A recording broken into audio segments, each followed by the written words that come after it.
জকিগঞ্জে প্রবাসী সমাজ কল্যাণ সংস্থার উদ্যোগে শাড়ি লুঙ্গি বিতরণ।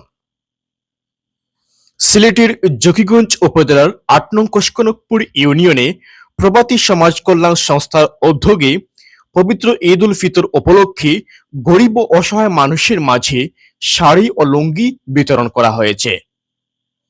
সংস্থার আয়োজনে গতকাল ২৬ রমাদান সোমবার দুপুরে কোষকনকপুর ইউনিয়ন অফিস বাজারের শাহজালাল ইসলামিক আইডিয়াল স্কুলের হলরুমে এ অনুষ্ঠান অনুষ্ঠিত হয়। অনুষ্ঠানে শতাধিক অসহায় মানুষের মাঝে শাড়ি ও লুঙ্গি বিতরণ করা হয়। অনুষ্ঠানে সংস্থার সাবেক প্রতিষ্ঠাকালীন সদস্য বদরুল ইসলামের রুহের মাগফিরাত কামনা করে বিশেষ দোয়া করা হয়। সরকারি বরাদ্দের পাশাপাশি এ কার্যক্রমে আর্থিক সহযোগিতা করেন সংস্থার সভাপতি বিশিষ্ট সমাজসেবক শামীম মাহমুদ চৌধুরী। সংস্থার সাধারণ সম্পাদক মুহিবুর রহমানের সঞ্চালনায় অনুষ্ঠানে বক্তব্য রাখেন সাবেক ইউপি সদস্য নজমুল ইসলাম।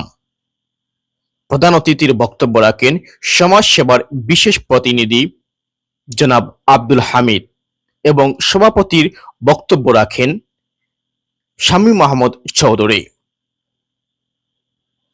এ সময় উক্ত অনুষ্ঠানে উপস্থিত ছিলেন ২ নং বর্তমান ওয়ার্ড সদস্য জনাব তাজুল ইসলাম।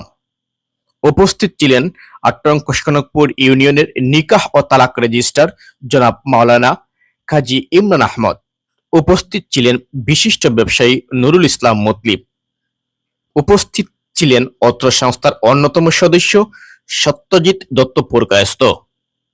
উপস্থিত ছিলেন অত্র সংস্থার অন্যতম সদস্য আব্দুর রহমান সায়েম। উপস্থিত ছিলেন সৌদি আরব প্রবাসী আব্দুল আহাদ সহ স্থানীয় গণ্যমান্য ব্যক্তিবর্গ। অনুষ্ঠানের মাধ্যমে ঈদকে সামনে রেখে অসহায় মানুষের মুখে হাসি ফোটানোর এই উদ্যোগকে এলাকাবাসী প্রশংসা করেছেন।